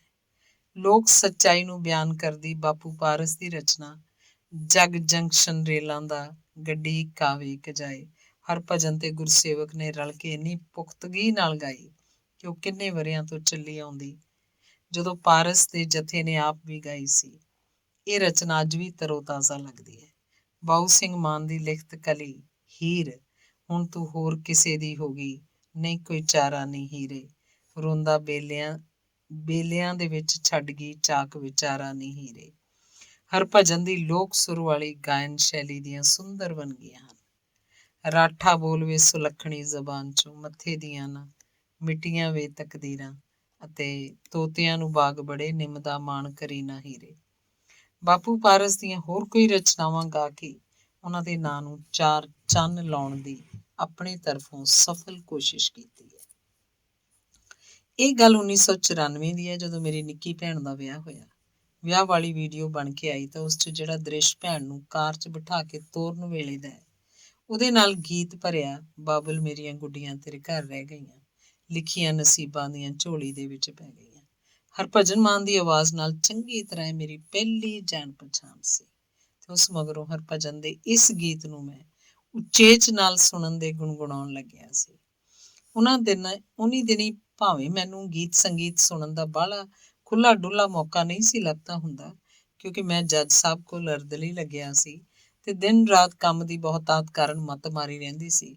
ਫਿਰ ਵੀ ਮੈਂ ਹਰਭਜਨ ਦੀ ਕੈਸੇਟ ਜਗ ਜਿਉਂਦਿਆਂ ਦੇ ਮੇਲੇ ਲਗਾ ਕੇ ਸੁਣਦਾ ਤਾਂ ਮਨ ਨੂੰ ਕੁਝ ਅਨੂਠਾ ਸਕੂਨ ਲੱਭਦਾ। ਉਨੀ ਦਿਨੀ ਮੈਂ ਉਹਨੂੰ ਉਹਦੇ ਇਹਨਾਂ ਗੀਤਾਂ ਦੀ ਪ੍ਰਸ਼ੰਸਾ ਕਰਦਿਆਂ ਇੱਕ ਖੱਤ ਲਿਖਿਆ ਤੇ ਥੋੜੇ ਦਿਨਾਂ ਮਗਰੋਂ ਹੀ ਜਵਾਬ ਆ ਗਿਆ। ਬੜੀ ਬੇਢੰਗੀ ਜੀ ਚਿੱਠੀ ਸੀ। ਲੈਟਰ ਪੈਡ ਦੀ ਫੋਟੋ ਸਟੈਟ ਉੱਤੇ ਲਿਖਿਆ ਹੋਇਆ, ਤੁਸੀਂ ਮੇਰੀ ਗਾਇਕੀ ਦੀ ਸਿਫਤ ਕੀਤੀ ਹੈ, ਧੰਨਵਾਦ। ਇਹ ਸਭ ਕੁਝ ਤੁਹਾਡੀਆਂ ਦੁਆਵਾਂ ਸਦਕੇ ਹੀ ਹੈ। ਐਡਰੈਸ ਵੀ ਮੇਰਾ ਅੱਧ ਪਚੱਦਾ ਜਿਹਾ ਹੀ ਲਿਖਿਆ ਸੀ। ਇਹ ਰਸਮੀ ਪੱਤਰ ਉਹਦੇ ਕਿਸੇ ਮੈਨੇਜਰ ਦਾ ਲਿਖਿਆ ਸੀ। ਫਿਰ ਕੁਝ ਸਮੇਂ ਬਾਅਦ ਮੈਂ ਜੱਜ ਦੀ ਅਰਦਲੀ ਵਾਲੀ ਨੌਕਰੀ ਛੱਡ ਕੇ ਸੱਭਿਆਚਾਰਕ ਤੇ ਕਲਾਕਾਰੀ ਦੇ ਖੇਤਰ 'ਚ ਖੁੱਲ੍ਹ ਕੇ ਤੁਰਨ ਫਿਰਨ ਲੱਗਿਆ ਤਾਂ ਮੇਰੇ ਮਿੱਤਰ ਸਾਹਿਤਕਾਰ ਸਤਪਾਲ ਭੀਖੀ ਨੇ ਸੱਦਾ ਪੱਤਰ ਭੇਜਿਆ, ਜੋ ਭੀਖੀ 'ਚ ਹੋ ਰਹੇ ਸੱਭਿਆਚਾਰਕ ਮੇਲੇ ਤੇ ਪਹੁੰਚਣ ਲਈ ਸੀ। ਮੈਂ ਭੀਖੀ ਗਿਆ। ਲੋਕਾਂ ਦਾ ਠਾਠਾ ਮਾਰਦਾ ਬੇਅੰਤ ਇਕੱਠ, ਗਰਮੀ ਵੀ ਅੰਤਾਂ ਦੀ, ਲੋਕੀ ਸਕੂਟਰਾਂ, ਕਾਰਾਂ, ਟਰੈਕਟਰਾਂ, ਟਰਾਲੀਆਂ ਉੱਤੇ ਚੜੇ ਧੂੜਾਂ ਪੱਟਦੇ ਫਿਰਨ। ਕਈ ਗਾਇਕਾਂ ਨੇ ਗੀਤ ਗਾਏ। ਜਦੋਂ ਹਰਭਜਨ ਮਾਨ ਦੀ ਵਾਰੀ ਆਈ ਤਾਂ ਸਭ ਤੋਂ ਪਹਿਲਾਂ ਉਹਦੇ ਸਾਜ਼ੀ ਮੰਚ ਤੇ ਆਏ, ਸਾਜ਼ ਵੱਜਣ ਲੱਗੇ। ਫਿਰ ਗੁਰਸੇਵਕ ਮਾਨ ਨੇ ਆ ਕੇ ਆਪਣਾ ਕੈਸੀਓ ਸੰਭਾਲਿਆ। ਆ ਸੋਹਣਿਆ ਵੇ ਜਗ ਜਿਉਂਦਿਆਂ ਦੇ ਮੇਲੇ ਧੁਨ ਵੱਜੀ, ਲੋਕੀ ਤਾੜੀਆਂ ਮਾਰਨ ਲੱਗੇ। ਗੀਤ ਦੀ ਧੁਨ ਲੰਮੀ ਲੰਮੀ ਹੁੰਦੀ ਜਾ ਰਹੀ ਸੀ। ਪੰਡਾਲ 'ਚ ਘੁਸਰ ਮੁਸਰ ਜਿਹੀ ਹੋਣ ਲੱਗੀ। ਲੋਕ ਹਰਭਜਨ ਨੂੰ ਬੇਸਬਰੀ ਨਾਲ ਉਡੀਕ ਰਹੇ ਸੀ। ਸਾਡੇ ਪਿਛਲੇ ਪਾਸੇ ਵਾਲੀ ਕੁਰਸੀਆਂ ਦੀ ਕਤਾਰ 'ਚੋਂ ਇੱਕ ਬੰਦਾ, ਜੋ ਪ੍ਰਬੰਧਕਾਂ ਦਾ ਹੀ ਜਾਣੂ ਸੀ ਕੋਈ, ਬੋਲਿਆ, ਹਰਭਜਨ ਮਾਨ ਨੂੰ ਉਹਦੇ ਪੈਸੇ ਨਹੀਂ ਦਿੱਤੇ ਅਜੇ ਮੇਲੇ ਵਾਲਿਆਂ ਨੇ, ਤਾਂ ਨਹੀਂ ਉਹ ਆਉਂਦਾ। ਮੇਲੇ ਵਾਲੇ ਕਹੀ ਜਾਂਦੇ ਨੇ ਦਿੰਦੇ ਆ ਪਰ ਦਿੰਦੇ ਨਹੀਂ। ਜੇ ਪੈਸੇ ਦੇਣ ਤਾਂ ਹੀ ਉਹ ਆਵੇ। ਹਰਭਜਨ ਮਾਨ ਸਟੇਜ ਤੇ ਆਇਆ। ਸਾਦੀ ਜੀ ਪੈਂਟ ਕਮੀਜ਼ ਪਾਈ ਹੋਈ, ਝੂਠਾ ਜਿਹਾ ਮੁਸਕਾਉਂਦਾ ਹੋਇਆ ਉਹ ਲੋਕਾਂ ਦੇ ਸਨਮੁਖ ਸੀ। ਜ਼ੋਰਦਾਰ ਤਾੜੀਆਂ ਨਾਲ ਉਹਦਾ ਸਵਾਗਤ ਹੋਇਆ। ਉਸ ਫਤਿਹ ਬੁਲਾਈ ਤੇ ਆਖਣ ਲੱਗਿਆ, ਜਿਨ੍ਹਾਂ ਨੇ ਮੈਨੂੰ ਸੱਦਿਆ ਹੈ, ਹੁਣ ਮੱਥੇ ਨਹੀਂ ਲੱਗਦੇ ਮੇਰੇ, ਪੈਸੇ ਤਾਂ ਕਾਹਦੇ ਦੇਣੇ। ਲੋਕ ਚੀਕਾਂ ਰੌਲੀ ਪਾਉਣ ਲੱਗੇ, ਆਖਣ, ਮਾਨ ਸਾਹਿਬ ਗੀਤ ਗਾਓ ਤੁਸੀਂ, ਪੈਸੇ ਤੁਹਾਨੂੰ ਅਸੀਂ ਦਿਆਂਗੇ, ਤੁਸੀਂ ਗਾਓ ਗਾਓ ਗਾਓ। ਲੋਕਾਂ ਦਾ ਰੌਲਾ ਵੱਧ ਰਿਹਾ ਸੀ। ਹਰਭਜਨ ਗਾਉਣ ਲੱਗਿਆ, ਲੋਕੀ ਪੈਸੇ ਦੇਣ ਲੱਗੇ। ਮਿੰਟਾਂ 'ਚ ਹੀ ਉਹਦੇ ਅੱਗੇ ਪੈਸਿਆਂ ਦਾ ਢੇਰ ਜੁੜ ਗਿਆ। ਜਿੱਥੋਂ ਤੱਕ ਮੇਰਾ ਖਿਆਲ ਜਾਂਦਾ ਹੈ, ਜਿੰਨੇ ਕੁ ਪੈਸੇ ਮੇਲੇ ਵਾਲਿਆਂ ਨੇ ਉਹਨੂੰ ਦੇਣੇ ਸੀ, ਉਨੇ ਕੁ ਤਾਂ ਲੋਕਾਂ ਨੇ ਇਨਾਮ ਦੇ ਦਿੱਤੇ। ਹਰਭਜਨ ਨੇ ਬੜਾ ਅਖਾੜਾ ਜਮਾਇਆ। ਲੋਕੀ ਬਾਗ ਬਾਗ ਕਰ ਦਿੱਤੇ। ਆਪਣਾ ਟਾਈਮ ਲਾ ਕੇ ਉਹ ਚਲਾ ਆਇਆ। ਮੈਂ ਪਹਿਲੀ ਵਾਰ ਉਹਨੂੰ ਸੁਣਿਆ ਤੇ ਦੇਖਿਆ। ਦਿਲ ਖੁਸ਼ ਹੋਇਆ। ਉਦੋਂ ਜਿਹੇ ਹੀ ਮੈਂ ਜਲੰਧਰੋਂ ਛਪਦੇ ਮਿਊਜ਼ਿਕ ਟਾਈਮਜ਼ ਰਸਾਲੇ ਲਈ ਕੁਝ ਕਿਹਾ ਤਾਂ ਕਾਲਮ ਲਿਖਣਾ ਸ਼ੁਰੂ ਕੀਤਾ ਸੀ। ਹਰ ਮਹੀਨੇ ਸੱਭਿਆਚਾਰਕ ਮਸਲਿਆਂ ਉੱਤੇ ਲਿਖਦਾ ਸੀ। ਸੋ ਮੈਂ ਭੀਖੀ ਵਾਲੇ ਮੇਲੇ ਦੀ ਅੱਖੀਂ ਡਿੱਠੀ ਰਿਪੋਰਟ ਲਿਖ ਦਿੱਤੀ ਸੀ। ਮੇਲੇ ਦੇ ਦੂਜੇ ਦਿਨ ਹੀ ਮੇਲੇ ਵਾਲੇ ਪ੍ਰਬੰਧਕ ਜੋ ਉਲਟ ਪੁਲਟ ਉੱਥੇ ਬੋਲੇ ਸੀ, ਉਹ ਵੀ ਰਿਪੋਰਟ ਵਿੱਚ ਮੈਂ ਦੇਖੇ ਸੁਣੇ ਅਨੁਸਾਰ ਸਹਿਜੇ ਲਿਖ ਦਿੱਤਾ। ਕਈ ਸਾਲ ਲੰਘ ਗਏ। ਉਦੋਂ ਮਗਰੋਂ ਤਾਂ ਮੈਂ 2 ਸਾਲ ਭਾਸ਼ਾ ਵਿਭਾਗ 'ਚ ਪਟਿਆਲੇ ਰਹਿ ਕੇ ਨੌਕਰੀ ਵੀ ਕਰ ਲਈ, ਪਰ ਸਬੱਬ ਹੀ ਨਹੀਂ ਬਣਿਆ ਹਰਭਜਨ ਨੂੰ ਮਿਲਣ ਦਾ। ਹਾਂ, ਇੱਕ ਦਿਨ ਸ਼ਾਮੀ ਵਿਹਲਾ ਹੋ ਕੇ ਮੈਂ ਸ਼ੇਰਾਂ ਵਾਲੇ ਗੇਟ ਆਪਣੇ ਮਿੱਤਰ ਨੀਨੇ ਫੋਟੋਗ੍ਰਾਫਰ ਦੇ ਸਟੂਡੀਓ ਬੈਠਿਆ ਸੀ। ਹਰਭਜਨ ਆਪਣੇ 1-2 ਸਾਥੀਆਂ ਨਾਲ ਬਾਜ਼ਾਰ ਵਿੱਚ ਦੀ ਪੈਦਲ ਤੁਰਿਆ ਜਾਂਦਾ ਨਜ਼ਰੀ ਪਿਆ। ਨਾਲ ਗੁਰਮੁਖ ਭਲਵਾਨ ਵੀ ਸੀ। ਜਦ ਮੈਂ ਮਿਲਣ ਲਈ ਉੱਠ ਕੇ ਬਾਹਰ ਆਇਆ, ਛੋਲੇ-ਛੋਲੇ ਕਦਮੀ ਕਾਫੀ ਅੱਗੇ ਨਿਕਲ ਚੁੱਕੇ ਸੀ। ਕੁਝ ਮੈਂ ਝਿਜਕ ਜੀ ਮੰਨ ਗਿਆ, ਫਿਰ ਸਟੂਡੀਓ 'ਚ ਆ ਕੇ ਬੈਠ ਗਿਆ। ਹੁਣ ਮੈਂ ਜਲੰਧਰ ਸਾਂ। ਸ਼ਾਮਾਂ ਨੂੰ ਰੇਡੀਓ ਸਟੇਸ਼ਨ ਦੇ ਬਾਹਰ ਰਾਜੂ ਦੀ ਚਾਹ ਵਾਲੀ ਦੁਕਾਨ ਤੇ ਕੁਝ ਰੇਡੀਓ ਵਾਲੇ ਮਿੱਤਰ ਜੁੜ ਬੈਠਦੇ। ਗੱਪਾਂ-ਸ਼ੱਪਾਂ ਚੱਲਦੀਆਂ, ਹਾਸੇ ਪੈਂਦੇ। ਅਨਾਉਂਸਰ ਸੁਖਵਿੰਦਰ ਸੁੱਖੀ, ਤਰਸੇਮ ਲਾਲ, ਤਪਸਰਾ ਮਾਸਟਰ, ਦੁਸਾਂਝ ਗੁਰਮੀਤ, ਗੁਰਦਾਸਪੁਰੀਏ ਭਲਵਾਨ ਰਲ ਬੈਠਦੇ। ਇੱਥੇ ਮੇਰਾ ਮੇਲ ਮੰਨੇ-ਪ੍ਰਮੰਨੇ ਸਾਹਿਤਕਾਰ ਵਰਿਆਮ ਸਿੰਘ ਸੰਧੂ ਦੇ ਸਪੁੱਤਰ ਸੁਪਨਦੀਪ ਸਿੰਘ ਸੰਧੂ ਨਾਲ ਹੋ ਗਿਆ। ਸੁਪਨ ਨਾਲ ਜਦੋਂ ਚੰਗੀ ਮਿੱਤਰਤਾ ਹੋ ਗਈ ਤਾਂ ਜਦ ਵੀ ਮੈਂ ਉਹਦੇ ਘਰ ਜਾਂਦਾ, ਉਹ ਹਰਭਜਨ ਦੀ ਕੋਈ ਕੈਸੇਟ ਲਗਾ ਦਿੰਦਾ। ਆਖਦਾ, ਇਹੋ ਇੱਕੋ ਇੱਕ ਸਿੰਗਰ ਮੇਰੀ ਪਸੰਦ ਆ, ਹੋਰ ਨਹੀਂ ਮੈਂ ਕਿਸੇ ਨੂੰ ਸੁਣਦਾ। ਸੁਪਨ ਆਪਣੀ ਗੱਡੀ 'ਚ ਆਮ ਹੀ ਹਰਭਜਨ ਦੇ ਗੀਤ ਉੱਚੀ ਆਵਾਜ਼ ਕਰਕੇ ਲਗਾ ਛੱਡਦਾ। ਉਸ ਦੱਸਿਆ ਕਿ ਹਰਭਜਨ ਬੜਾ ਚੰਗਾ ਇਨਸਾਨ ਹੈ। ਮੈਂ ਉਹਨੂੰ ਇੰਗਲੈਂਡ ਦੀ ਫੇਰੀ ਮੌਕੇ ਉੱਥੇ ਸ਼ੋਅ ਕਰਨ ਗਏ ਨੂੰ ਮਿਲਿਆ ਸੀ। ਮੇਰੀ ਬੜੀ ਇੱਜ਼ਤ ਕਰਦਾ, ਮੈਂ ਤੈਨੂੰ ਉਸ ਨਾਲ ਮਿਲਾਵਾਂਗਾ। ਇੱਕ ਦਿਨ ਰਾਜੂ ਦੀ ਦੁਕਾਨ ਤੇ ਬੈਠੇ ਸੁਪਨ ਨੇ ਹਰਭਜਨ ਨੂੰ ਫੋਨ ਘੁਮਾ ਲਿਆ ਤੇ ਆਖਣ ਲੱਗਾ, ਭਾਜੀ, ਮੇਰੇ ਮਿੱਤਰ ਨਿੰਦਰ ਘੁਗਿਆਣਵੀ ਨਾਲ ਗੱਲ ਕਰੋ। ਹਰਭਜਨ ਬੋਲ ਰਿਹਾ ਸੀ, ਮੈਂ ਤੁਹਾਡੀਆਂ ਲਿਖਤਾਂ ਅਕਸਰ ਹੀ ਪੜ੍ਹਦਾ, ਬਹੁਤ ਚੰਗਾ ਲਿਖਦੇ ਹੋ ਤੁਸੀਂ। ਮਾਨ ਸਾਹਿਬ, ਬਾਊ ਸਿੰਘ ਮਾਨਵੀ ਤੁਹਾਡਾ ਅਕਸਰ ਹੀ ਜ਼ਿਕਰ ਕਰਦੇ ਨੇ, ਕਹਿੰਦੇ ਨੇ ਸਾਡਾ ਮੁੰਡਾ ਨਿੰਦਰ ਬਹੁਤ ਅੱਛਾ ਲਿਖਦਾ ਹੈ। ਹਰਭਜਨ ਮੇਰੀਆਂ ਲਿਖਤਾਂ ਦੀ ਪ੍ਰਸ਼ੰਸਾ ਕਰੀ ਜਾ ਰਿਹਾ ਸੀ ਤੇ ਮੈਂ ਉਹਦੇ ਗੀਤਾਂ ਦੀ ਪ੍ਰਸ਼ੰਸਾ ਕਰੀ ਜਾ ਰਿਹਾ ਸੀ। ਭਾਜੀ, ਤੁਸੀਂ ਬਹੁਤ ਚੰਗਾ ਗਾਉਂਦੇ ਹੋ। ਹਰਭਜਨ ਨੇ ਆਖਿਆ, ਜ਼ਰੂਰ ਕਿਸੇ ਦਿਨ ਸੁਪਨ ਨਾਲ ਪਟਿਆਲੇ ਆਉਣਾ। ਤੇ ਥੋੜੇ ਦਿਨਾਂ ਬਾਅਦ ਹੀ ਸੁਪਨ ਆਪਣੀ ਗੱਡੀ ਲੈ ਕੇ ਸਵੇਰੇ ਮੇਰੇ ਕਮਰੇ ਅੱਗੇ ਹਾਰਨ ਵਜਾਉਣ ਲੱਗਿਆ। ਬੋਲਿਆ, ਚੱਲ ਛੇਤੀ ਤਿਆਰ ਹੋ। ਹਰਭਜਨ, ਭਾਜੀ ਤੋਂ ਰਾਤ ਮੈਂ ਟਾਈਮ ਲੈ ਲਿਆ, ਮਿਲਣ ਜਾਣਾ। ਭਾਜੀ ਨੇ ਕਿਹਾ, ਨਿੰਦਰ ਨੂੰ ਵੀ ਲੈ ਕੇ ਆਉਣਾ ਨਾਲ, ਚੱਲ ਤਿਆਰ ਹੋ ਚੱਲੀਏ। ਸਰਹੰਦ ਰੋਡ ਉੱਤੇ ਗੁਲਾਬੀ ਰੰਗੀ ਵੱਡੀ ਕੋਠੀ ਅੱਗੇ ਕਾਰ ਰੋਕ ਅਸੀਂ ਅੰਦਰ ਚਲੇ ਗਏ। ਸੈਕਟਰੀ ਨੇ ਚੰਗੀ ਆਓ ਭਗਤ ਕੀਤੀ। ਪਹਿਲਾਂ ਗੁਰਸੇਵਕ ਆ ਕੇ ਮਿਲਿਆ, ਫਿਰ ਹਰਭਜਨ ਬੜੇ ਨਿੱਘ ਤੇ ਤਪਾਕ ਨਾਲ। ਮੈਂ ਆਖਿਆ, ਭਾਜੀ, ਮੈਂ ਤੁਹਾਨੂੰ ਪਹਿਲੀ ਵਾਰੀ ਭੀਖੀ ਸੁਣਿਆ ਸੀ। ਮੈਂ ਅਜੇ ਗੱਲ ਪੂਰੀ ਨਹੀਂ ਸੀ ਕੀਤੀ, ਹਰਭਜਨ ਬੋਲਿਆ, ਹਾਂ, ਉਸੇ ਪ੍ਰੋਗਰਾਮ 'ਚ ਤਾਂ ਤੁਸੀਂ ਮੇਰੀ ਸ਼ੋਭਾ ਕੀਤੀ ਸੀ ਲਿਖ ਕੇ ਆਪਣੇ ਕਾਲਮ 'ਚ। ਮੈਨੂੰ ਬੜਾ ਦੁੱਖ ਹੋਇਆ ਸੀ ਪੜ੍ਹ ਕੇ। ਇਹ ਸਹੀ ਪੱਤਰਕਾਰੀ ਨਹੀਂ ਹੁੰਦੀ। ਮੈਂ ਬੜਾ ਹੈਰਾਨ ਹੋਇਆ। ਹਰਭਜਨ ਤਾਂ ਆਪਣੇ ਦਿਲ 'ਚ ਕੋਈ ਘੁੰਡੀ ਰੱਖੀ ਬੈਠਾ ਸੀ ਇਸ ਗੱਲ ਦੀ ਕਿ ਜੋ ਦੂਜੇ ਦਿਨ ਪ੍ਰਬੰਧਕਾਂ ਨੇ ਉਹਦੇ ਬਾਰੇ ਮੰਚ ਉੱਤੇ ਉਲਟ-ਪੁਲਟ ਬੋਲਿਆ ਸੀ, ਮੈਂ ਉਹ ਵੀ ਕਿਉਂ ਲਿਖ ਦਿੱਤਾ ਸੀ ਕਾਲਮ 'ਚ। ਮੈਂ ਆਖਿਆ, ਤੁਹਾਡੇ ਖਿਲਾਫ ਤਾਂ ਨਹੀਂ ਸੀ ਕੋਈ ਗੱਲ ਭਾਜੀ, ਮੈਂ ਤਾਂ ਜੋ ਦੇਖਿਆ ਉਹੀ ਲਿਖਿਆ, ਤੁਸੀਂ ਗੁੱਸਾ ਕਰੀ ਬੈਠੇ ਹੋ। ਹੱਸਦਿਆਂ ਹੋਇਆ, ਨਹੀਂ, ਮੈਂ ਤਾਂ ਕੋਈ ਗੁੱਸਾ ਨਹੀਂ ਕੀਤਾ ਹੋਇਆ, ਪਰ ਤੁਸੀਂ ਸਹੀ ਪੱਤਰਕਾਰੀ ਕਰਿਆ ਕਰੋ। ਖੈਰ, ਗੱਲ ਆਈ ਗਈ ਹੋਊਗੀ। ਉਸ ਆਪਣੇ ਨਾਲ ਬਿਠਾ ਕੇ ਸਾਡੇ ਨਾਲ ਟੁੱਕਰ ਸਾਂਝਾ ਕੀਤਾ। ਜਿੰਨਾ ਚਿਰ ਅਸੀਂ ਉਸ ਕੋਲ ਰਹੇ, ਖੂਬ ਹੱਸ ਗੱਲਾਂ ਕਰਦਾ ਹਰਭਜਨ ਸਾਨੂੰ ਵੀ ਹਸਾਉਂਦਾ ਰਿਹਾ। ਮੈਂ ਆਪਣੀਆਂ ਛਪੀਆਂ ਪੁਸਤਕਾਂ ਉਹਨੂੰ ਭੇਟਾ ਕੀਤੀਆਂ। ਉਸ ਉਦੋਂ ਹੀ ਮੇਜ਼ ਦੇ ਦਰਾਜ਼ 'ਚ ਧਰ ਦਿੱਤੀਆਂ ਤੇ ਰਸਮੀ ਜਿਹਾ ਧੰਨਵਾਦ ਕੀਤਾ। ਆਖਣ ਲੱਗਾ, ਹੋਰਾਂ ਤੇ ਵੀ ਲਿਖਦੇ ਹੋ ਤੁਸੀਂ ਪੁਸਤਕਾਂ? ਬਾਪੂ ਪਾਰਸ, ਕਰਨੈਲ ਸਿੰਘ ਰਾਮੂਵਾਲੀਆ ਸਾਹਿਬ ਤੇ ਵੀ ਲਿਖਣ ਬਾਰੇ ਸੋਚਿਆ ਕਦੀ? ਹਰਭਜਨ ਨੇ ਬੜੀ ਠੀਕ ਗੱਲ ਜਚਾਈ ਸੀ। ਪਾਰਸ ਜੀ ਬਾਰੇ ਲਿਖਣਾ ਤਾਂ ਸਮੇਂ ਦੀ ਜ਼ਰੂਰੀ ਲੋੜ ਸੀ। ਮੈਂ ਆਖਿਆ, ਪਾਰਸ ਜੀ ਨਾਲ ਤੁਸੀਂ ਮੈਨੂੰ ਕੇਰਾਂ ਮਿਲਾ ਦਿਓ, ਫਿਰ ਮੈਂ ਜਾਣਾ ਮੇਰਾ ਕੰਮ। ਕੁਝ ਮਹੀਨਿਆਂ ਦਾ ਸਮਾਂ ਲੰਘਿਆ। ਮੈਂ ਹਰਭਜਨ ਨੂੰ ਫੋਨ ਕਰਦਾ ਹੁੰਦਾ ਬਾਪੂ ਪਾਰਸ ਨੂੰ ਮਿਲਾਉਣ ਖਾਤਰ। ਬਾਪੂ ਜੀ ਕੈਨੇਡਾ ਤੋਂ ਰਾਮੂ ਵਾਲੇ ਆਏ ਹੋਏ ਸੀ, ਪਰ ਹਰਭਜਨ ਆਪਣੇ ਪ੍ਰੋਗਰਾਮਾਂ 'ਚ ਬੜਾ ਰੁੱਝਿਆ ਸੀ, ਸੋ ਮੈਂ ਹੁਣ ਹੋਰ ਦੇਰੀ ਨਹੀਂ ਸੀ ਕਰਨੀ ਚਾਹੁੰਦਾ। ਆਪੇ ਰਾਮੂ ਵਾਲੇ ਜਾ ਕੇ ਬਾਪੂ ਪਾਰਸ ਜੀ ਨੂੰ ਮਿਲਿਆ। ਉਹਨਾਂ ਪਹਿਲੀ ਮਿਲਣੀ 'ਚ ਇੰਨਾ ਨਿੱਘ ਭਰਪੂਰ ਮੋਹ ਬਖਸ਼ਿਆ ਕਿ 4 ਕੁ ਮਿਲਣੀਆਂ ਵਿੱਚ ਉਹਨਾਂ ਇੱਕ ਸਟੇਜ ਉੱਤੇ ਆਪਣੇ ਵੱਡੇ ਪੁੱਤਰ ਹਰਚਰਨ ਸਿੰਘ ਗਿੱਲ ਨੂੰ ਆਖ ਦਿੱਤਾ, ਘੁਗਿਆਣਵੀ ਨਿੰਦਰ ਅੱਜ ਤੋਂ ਸਾਡਾ ਪੁੱਤ ਹੈ। ਮੈਂ ਬਾਪੂ ਪਾਰਸ ਜੀ ਬਾਰੇ ਕਿਤਾਬ ਲਈ ਸਮੱਗਰੀ ਇਕੱਤਰ ਕਰ ਰਿਹਾ ਸੀ। ਪਟਿਆਲੇ ਹਰਭਜਨ ਕੋਲ ਗਿਆ। ਕੁਝ ਕਿੱਸੇ ਤੇ ਫੋਟੋ ਉਸ ਕੋਲ ਪਏ ਸੀ। ਇਹ ਮੇਰੀ ਹਰਭਜਨ ਨਾਲ ਦੂਜੀ ਮਿਲਣੀ ਸੀ। 2 ਦਿਨ ਮੈਂ ਰਿਹਾ। ਮੈਂ ਉਹਨੂੰ ਭਾਜੀ ਆਖ ਕੇ ਬੁਲਾਉਂਦਾ ਸੀ ਤੇ ਜਦ ਤੀਜੀ ਤੇ ਚੌਥੀ ਵਾਰ ਮਿਲਿਆ, ਉਹ ਬਾਹੋਂ ਫੜ ਕੇ ਆਖਣ ਲੱਗਿਆ, ਗੱਲ ਸੁਣ ਨਿੰਦਰ, ਤੂੰ ਮੈਨੂੰ ਭਾਜੀ ਨਹੀਂ ਕਰਨਾ। ਇਹ ਭਾਜੀ ਦੁਆਬੀਆਂ ਦਾ ਲਫ਼ਜ਼ ਹੈ। ਇਹਦੇ 'ਚ ਸਵਾਰਥ ਤੇ ਹੋਰ ਬੜਾ ਕੁਝ ਛੁਪਿਆ ਹੋਇਆ। ਆਪਾਂ ਮਲਵਈ ਹਾਂ, ਅਸਲ ਮਲਵਈ, ਤੇ ਆਪਣੇ ਬਾਈ ਲਫ਼ਜ਼ ਚੱਲਦਾ ਤੇ ਮੈਂ ਤੇਰਾ ਬਾਈ ਹਾਂ। ਤੂੰ ਬਾਈ ਕਹਿਣਾ ਅੱਜ ਤੋਂ। ਹਾਂਜੀ, ਜੂ ਤੇ ਤੁਸੀਂ ਨਹੀਂ ਕਹਿਣਾ, ਹਾਂ ਜੀ ਜੂ ਤੁਸੀਂ ਨਹੀਂ ਕਹਿਣਾ, ਮੈਂ ਤੇਰਾ ਬਾਈ ਹਾਂ, ਹਰਭਜਨ ਬਾਈ, ਤੇ ਤੂੰ ਨਿੰਦਰ ਹੈ ਛੋਟਾ ਵੀਰ। ਸੁਣ ਲਿਆ ਨਿੰਦਰੇ?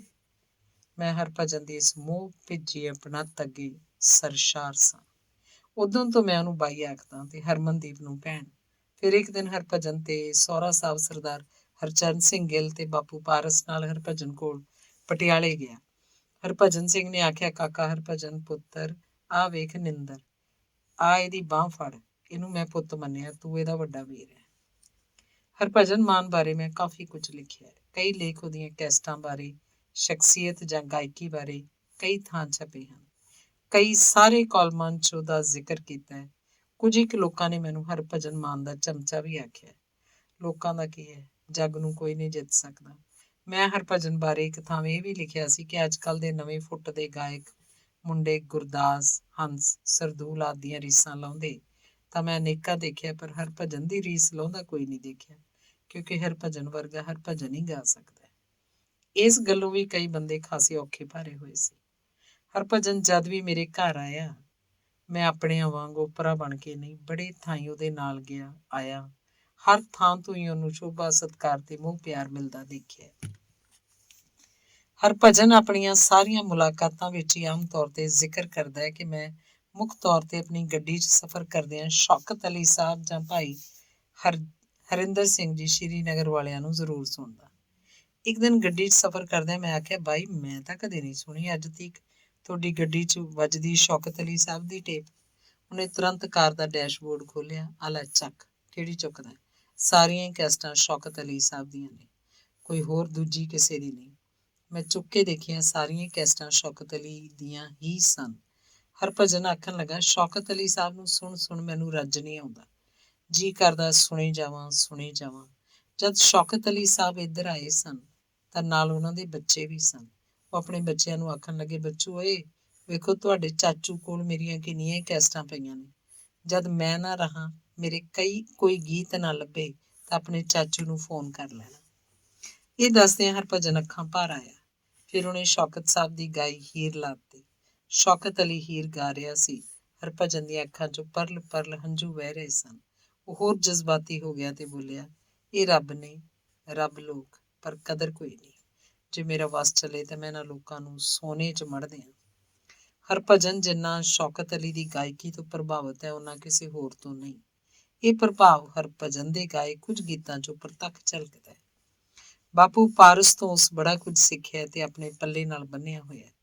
ਇੱਕ ਦਿਨ ਕਿਸੇ ਦੇ ਘਰ ਚਾਹ ਪੀ ਕੇ ਖਾਲੀ ਗਲਾਸ ਜਦ ਮੇਜ਼ ਤੇ ਰੱਖਣ ਲੱਗਿਆ ਤਾਂ ਉਸ ਇੰਨੀ ਸਹਿਜਤਾ ਨਾਲ ਗਲਾਸ ਮੇਜ਼ ਤੇ ਰੱਖਿਆ ਕਿ ਲਾਗੇ ਬੈਠੇ ਕਿਸੇ ਨੂੰ ਭੋਰਾ ਖੜਾਕ ਵੀ ਨਾ ਸੁਣੇ। ਆਖਣ ਲੱਗਾ, ਹਾਂ ਗੁਣ ਵੀ ਬਾਪੂ ਪਾਰਸ ਤੋਂ ਲਿਆ, ਵੀ ਜੇ ਤੁਸੀਂ ਮੇਜ਼ ਤੇ ਗਲਾਸ ਰੱਖਣਾ ਹੈ ਤਾਂ ਕਿਵੇਂ ਰੱਖਣਾ ਹੈ? ਐਂ ਰੱਖਣਾ ਹੈ ਕਿਸੇ ਲਾਗੇ ਬੈਠੇ ਨੂੰ ਖੜਕਾ ਨਾ ਸੁਣੇ। ਕਈ ਬੰਦੇ ਚੱਜ ਅਚਾਰ ਨਹੀਂ ਸਮਝਦੇ, ਐਂ ਰੱਖਣਗੇ ਜਿਵੇਂ ਭੰਨਣਾ ਹੁੰਦਾ ਠਾ। ਸਿਆਣੇ ਸਿਆਣੇ ਬੁੱਧੀਜੀਵੀ ਲੋਕ ਵੀ ਹਰਭਜਨ ਨੂੰ ਸਲਾਹੁੰਦੇ ਤੇ ਪਿਆਰ ਦੇ ਸਤਿਕਾਰਦੇ ਹਨ। ਉੱਘੇ ਲੇਖਕ ਸੰਤੋਖ ਸਿੰਘ ਧੀਰ ਉਹਨੂੰ ਆਪਣੇ ਪੁੱਤਾਂ ਜਿਹਾ ਪਿਆਰ ਦਿੰਦੇ ਹਨ।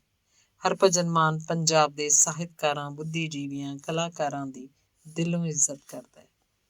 ਭਾਸ਼ਾ ਵਿਭਾਗ ਵੱਲੋਂ ਕਰਵਾਏ ਗਏ ਵਿਸ਼ਾਲ ਪੁਸਤਕ ਮੇਲੇ ਉੱਤੇ ਚਲੇ ਗਏ ਆਖਣ ਲੱਗਾ, ਵਧੀਆ ਵਧੀਆ ਕਿਤਾਬਾਂ ਛਾਂਟ, ਚੰਗੇ ਚੰਗੇ ਲਿਖਾਰੀਆਂ ਦੀਆਂ ਪੁਸਤਕਾਂ ਲਗਭਗ 4000 ਰੁਪਏ ਦੀਆਂ ਖਰੀਦ ਲਿਆ। ਮੈਂ ਆਖਿਆ, ਇੰਨੀਆਂ ਕਿਵੇਂ ਪੜ੍ਹ ਹੋਣਗੀਆਂ? ਆਖਣ ਲੱਗਾ, ਸਫ਼ਰ 'ਚ ਪੜ੍ਹੂੰਗਾ। ਲੇਖਕਾਂ ਨੂੰ ਪੜ੍ਹਨ ਖਾਤਰ ਮਨ ਬਹੁਤ ਕਰਦਾ ਹੈ, ਕੀ ਕਰਾਂ, ਟਾਈਮ ਨਹੀਂ ਮਿਲਦਾ। ਯਾਦ ਸ਼ਕਤੀ ਉਹਦੀ ਬੜੀ ਤਾਕਤਵਰ ਹੈ। ਮੋਹਾਲੀ ਦੇ ਗੁਰਦੁਆਰੇ ਅੰਬ ਸਾਹਿਬ ਵਿਖੇ ਧੀਰ ਜੀ ਦੀ ਪਤਨੀ ਦੇ ਭੋਗ ਮੌਕੇ ਸ਼ਾਇਰ ਕਸ਼ਮੀਰ ਕਾਦਰ ਨਾਲ ਜਦ ਉਹਦੀ ਜਾਣ ਪਛਾਣ ਕਰਾਈ ਤਾਂ ਹਰਭਜਨ ਬੋਲਿਆ, ਵਾਹ ਜੀ ਵਾਹ, ਕਾਦਰ ਸਾਹਿਬ ਜੀ ਤੁਹਾਡਾ ਤਾਂ ਮੈਂ ਪਾਠਕ ਹਾਂ। ਤੁਸੀਂ ਲਿਖਿਆ ਸੀ, ਸੋਹਣੀ ਤੁਸਾਂ ਦੀ ਦਲੀਲ ਕੱਲੇ ਤੇਰੇ ਨਾਲ ਨਹੀਂ, ਆਏ ਕਰਦੇ ਹਾਂ ਅਸੀਂ ਇੰਜ ਸਾਰਿਆਂ ਦੇ ਨਾਲ। ਕਾਦਰ ਹੈਰਾਨ ਵੀ ਹੋਇਆ ਤੇ ਖੁਸ਼ ਵੀ ਕਿ ਹਰਭਜਨ ਮਾਨ ਵਰਗਾ ਸਟਾਰ ਕਲਾਕਾਰ ਵੀ ਉਹਦੀਆਂ ਗਜ਼ਲਾਂ ਦੇ ਸ਼ੇਰ ਚੇਤੇ ਕਰੀ ਫਿਰਦਾ।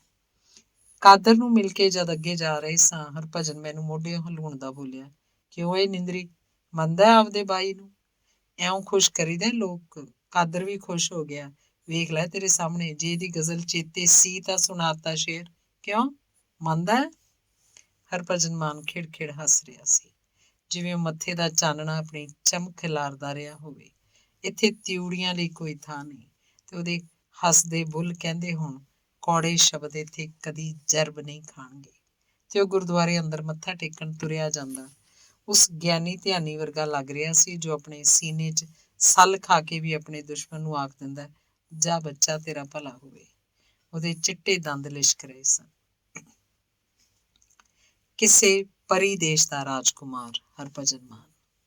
ਉਹ ਹੱਥ ਚੁੱਕੇ ਤਾਂ ਫੜ ਲਵੇ ਆਕਾਸ਼ ਨੂੰ ਮੁੱਠੀ 'ਚ, ਉਹ ਝੁਕੇ ਤਾਂ ਛਾਂ ਬਣ ਜਾਏ, ਉਹ ਹੱਸੇ ਤਾਂ ਲਹਿਰ ਬਣੇ, ਉਹ ਪਿਆਰੇ ਤਾਂ ਮਾਂ ਬਣ ਜਾਏ। ਜਦੋਂ ਆਇਆ ਮਾਸੂਮ ਚਿਹਰਾ, ਅੱਖਾਂ 'ਚ ਨਿਰਮਲਤਾ, ਉਹਦੇ ਇੱਕ ਹੱਥ ਢੱਡ ਸਾਰੰਗੀ, ਦੂਜੇ ਹੱਥ ਤੀਬਰ ਜਜ਼ਬਾ ਲਗਨ ਦਾ। ਉਹ ਕਿਸੇ ਪਰੀ ਦੇਸ਼ ਦਾ ਰਾਜਕੁਮਾਰ, ਜਿਸ ਨੂੰ ਦਿੱਤੀ ਹੈ ਕਿਸੇ ਸਾਧ ਨੇ ਮੁਰਾਦ, ਸਾਜ਼ ਦੀ, ਆਵਾਜ਼ ਦੀ, ਗੀਤ ਦੀ, ਸੰਗੀਤ ਦੀ। ਜਦੋਂ ਗਾਵੇ ਹਵਾਵਾਂ ਵੀ ਸੁਣਨ ਚੋਰੀ ਚੋਰੀ ਉਹਦੀ ਆਵਾਜ਼ ਨੂੰ, ਆਵਾਜ਼ ਵਿਚਲੇ ਲਹਿਰੀਏ ਨੂੰ। ਆਵਾਜ਼ ਇਉਂ ਟੁਣਕੇ ਜਿਵੇਂ ਵੱਜਦੀਆਂ ਹੋਣ ਕਿਸੇ ਮੰਦਰ 'ਚ ਘੰਟੀਆਂ, ਜਾਂ ਪੱਤਿਆਂ 'ਚੋਂ ਲੰਘੇ ਕੋਈ ਤੇਜ਼ ਹਵਾ ਦਾ ਬੁੱਲਾ। ਜਦੋਂ ਗਾਵੇ ਛਿੜ ਜਾਵੇ ਜਿਸਮਾਂ 'ਚ ਅਤੁੱਤੀ ਤਰੰਗ, ਰੋਕ ਦੇਵੇ ਵਹਿੰਦੇ ਪਾਣੀਆਂ ਨੂੰ, ਜਾਂਦੇ ਰਾਹੀਆਂ ਨੂੰ, ਹਾਲੀਆਂ ਪਾਲੀਆਂ ਨੂੰ। ਜਦੋਂ ਗਾਵੇ ਭੁੱਲ ਜਾਵੇ ਮੱਛੀਆਂ ਨੂੰ ਤਰਨਾ, ਬੱਦਲਾਂ ਨੂੰ ਵਰਨਾ, ਹਿਰਨਾਂ ਨੂੰ ਟੱਪਣਾ। ਉਹ ਯਾਰਾਂ ਦਾ ਯਾਰ, ਗੀਤ ਜਿਹਾ, ਸੰਗੀਤ ਜਿਹਾ, ਮਨਮੀਤ ਜਿਹਾ। ਜਦੋਂ ਵੀ ਮਿਲੇ, ਜਦੋਂ ਵੀ ਮਿਲੋ, ਸੈਂਕੜੇ ਖੇੜੇ ਉਹਦੇ ਚਿਹਰੇ ਤੇ, ਉਹਦੀ ਆਵਾਜ਼ 'ਚ ਲੋਹੜਿਆਂ ਦਾ ਦਰਦ ਹੈ। ਜਦ ਛੂੰਹਦਾ ਹੈ ਚਿੱਠੀ ਇਹ ਨਹੀਂ, ਲੈ ਜਾ ਬਾਪੂ। ਅੱਖੀਆਂ ਦਾ ਸਾਵਣ ਵਾਲੇ ਗੀਤ ਤਾਂ ਕੰਧਾਂ ਵੀ ਲੱਗ ਜਾਂਦੀਆਂ ਨੇ ਹੁਬਕੀ ਹੁਬਕੀ ਰੋਣ। ਉਹ ਵਿਦੇਸ਼ਾਂ 'ਚ ਗਿਆ ਪਰ ਨਹੀਂ ਭੁੱਲਿਆ ਦੇਸ਼ ਨੂੰ, ਕੰਧੋਲੀਆਂ ਓਟਿਆਂ ਨੂੰ, ਕੰਧੋਲੀਆਂ ਤੇ ਬਣਾਏ ਮੋਰ, ਕਾਂ, ਘੁੱਗੀਆਂ ਤੇ ਗੁਟਾਰਾਂ ਨੂੰ। ਸਿਜਦਾ ਕਰਨਾ ਬਣਦਾ ਹੈ ਉਸ ਮਾਂ ਨੂੰ ਜਿਸ ਨੇ ਅਜਿਹਾ ਲਾਲ ਜਣਿਆ। ਅਦਬ ਨਾਲ ਨਤਮਸਤਕ ਹੋਣਾ ਬਣਦਾ ਹੈ ਉਸ ਗੁਰੂ ਅੱਗੇ ਜਿਸ ਨੇ ਮਾਨ ਨੂੰ ਮਾਣ ਬਖਸ਼ਿਆ ਗਾਉਣ ਦਾ। ਉਹ ਮਾਨ ਹੈ ਪਰ ਉਹਨੂੰ ਕੋਈ ਮਾਣ ਨਹੀਂ। ਉਹ ਤਾਂ ਮਾਨ ਹੈ ਪੰਜਾਬ ਦਾ, ਪੰਜਾਬੀਆਂ ਦਾ, ਭਾਰਤ ਦਾ, ਸਾਰੇ ਸੰਸਾਰ ਦਾ ਮਾਂ। ਵੱਲੋਂ ਤਰਸੇਮ। ਧੰਨਵਾਦ।